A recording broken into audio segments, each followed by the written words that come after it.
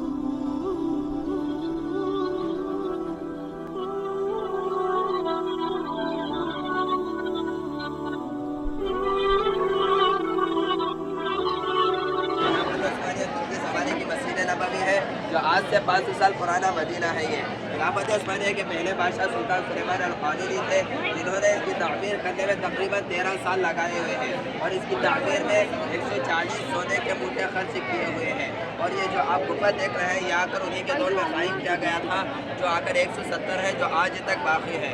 یہ جو آپ ہرا گنبد دیکھ رہے ہیں، یہ آ کر انہیں کے دور میں انہوں نے قائم کیا، جو آج تک باقی ہے۔ اس کے بعد اگلا مدینہ آگے رکھا ہوا ہے۔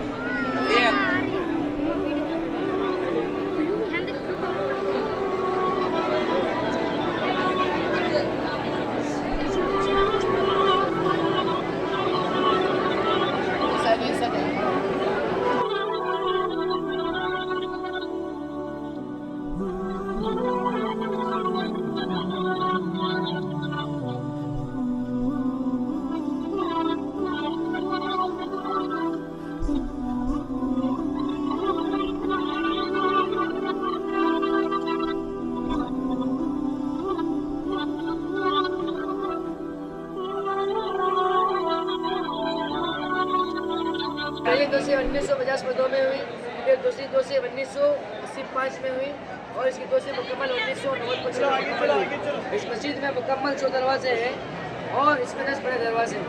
جو گنبد دکھ رہے ہیں 170% گنبد ہے، اس میں 20% گنبد ایسے ہیں جو ریموٹ کنٹرول کے ذریعے سے ہوتے ہیں۔ آگے چلیے، جزاک اللہ۔